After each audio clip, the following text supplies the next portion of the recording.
Now I'm going to ask you to talk about a very sad time in your life. You were suddenly widowed in 1965 with 5 children at a very young age. Where did you find the strength and support during that time? Well, you just do what has to be done, always. People always have, and they always will, probably. Those who don't fall through the cracks.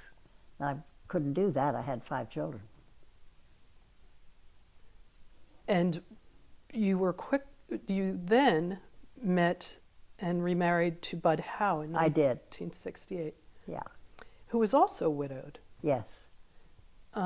Is that what brought you together? A mutual friend decided that we should meet one another, that it was ridiculous for each one of us to go it alone, and came to my house and told me that.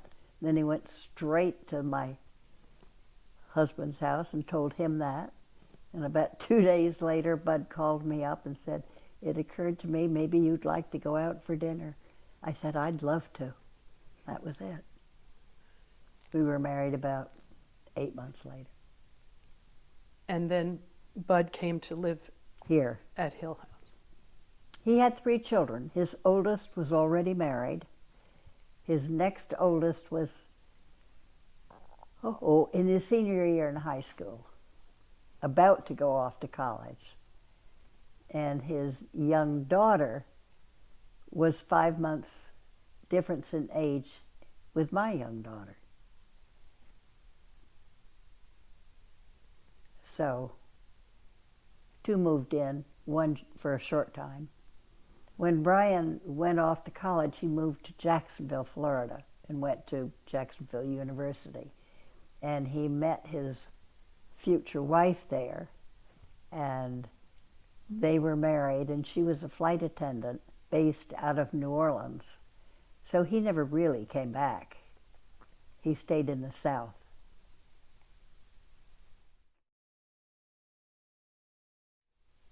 And what did Bud do here in Rhinebeck?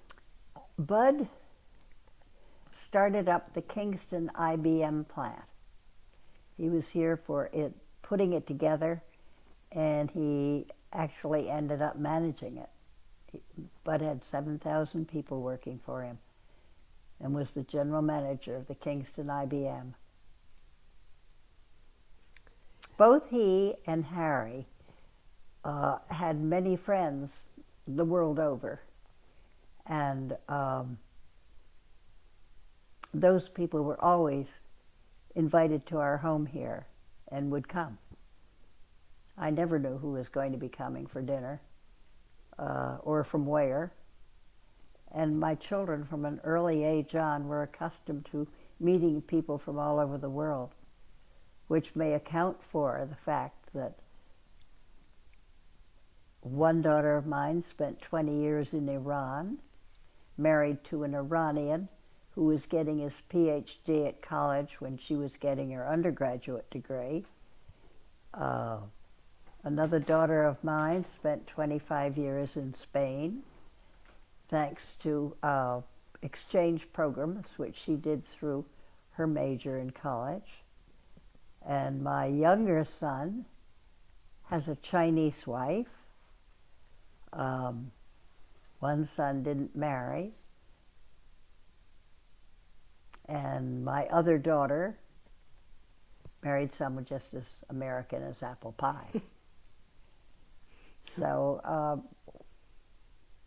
people used to say to me, "Can't they find anyone from around here to marry?" I'd say it didn't seem so strange to them or to me, because we were constantly surrounded with people the world over. Which changed their lives. I think it did. Yes.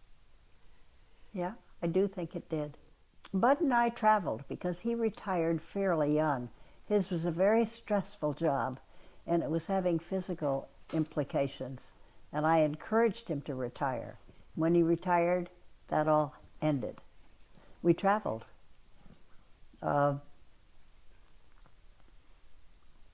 We went on a wonderful 3-week safari in Africa, in Kenya. It was absolutely marvelous. It was like stepping back in time 1,000 years. It was a beautiful, beautiful trip. We had traveled a great deal with IBM. They were generous in letting the wives go along too. We had wonderful, wonderful times together. In what year did you lose your sight? Oh my goodness, I haven't lost it completely, you know. I still have peripheral vision in one eye. One eye's totally gone, and the other is severely damaged from macular degeneration. But I have my peripheral vision, which allows me to move around this house. But I can't read. Anything directly in front of me is gone. It's getting harder and harder to see what's on my plate when I eat. And I can't read anything. But my children have provided me with all sorts of wonderful gadgets that talk to me. And I talk right back. I don't think I'd ever talk to gadgets, but I do. And I love the books. The books are marvelous.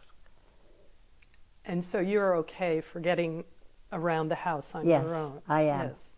Mm-hmm. And when you... When did I lose the word? I'd say when I was 80.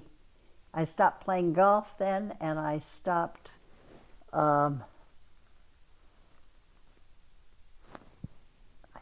playing golf, and I stopped reading well enough. No, driving. Driving. I took myself right off the road. I thought, this is not for me or anyone else.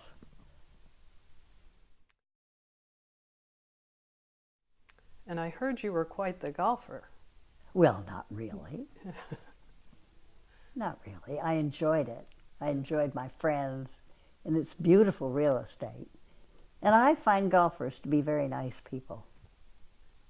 Yes. I had a good time. I didn't play golf until my kids were old enough really to be kind of left alone. I wish I had started younger. You also did a lot of volunteer work, or some volunteer work. You were on the children's board of Poughkeepsie for years. Children's home. Children's home? Oh, for many years, 20 probably, until they rotated me right off. Community Foundation in Poughkeepsie. I was helpful, I hope, in getting the Star Library moved from downtown Rhinebeck to its current location. And included in that were athletic fields and a swimming pool and tennis courts and basketball courts, which Rhinebeck had never had. That was a 10-year project. And you served on the board for that project, correct? Yes. Yes. Before and a little bit after. Not so much after. I kind of retired from it then. You were on the board to get the Star Library moved to where it is presently. Where was the original library? Right in the heart of downtown Rhinebeck. The Star Institute owned a large building which had originally bowling alleys in the basement. It had the Star Library there. It's now where Upstate Films is, and the restaurant next door, the large dining room in the Star Bar. No, it's called now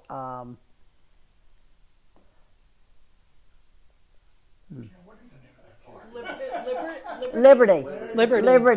The Liberty restaurant. The large dining room of the Liberty was where the actual books were kept, and also upstairs over that room.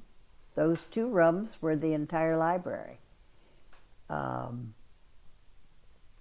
Part of the reason that we were able to get from different funding government-wise for the athletic fields and events was the fact that Star Institute housed bowling alleys and a swimming pool at one time. So it was already involved with sporting events. It was a procedure.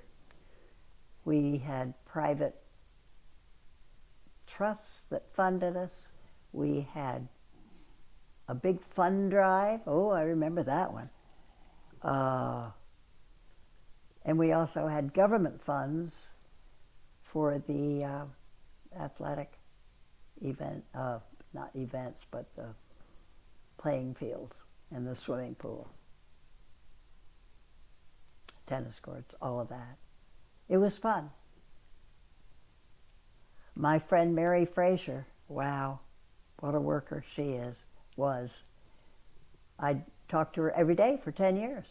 Every day, without fail, for 10 years.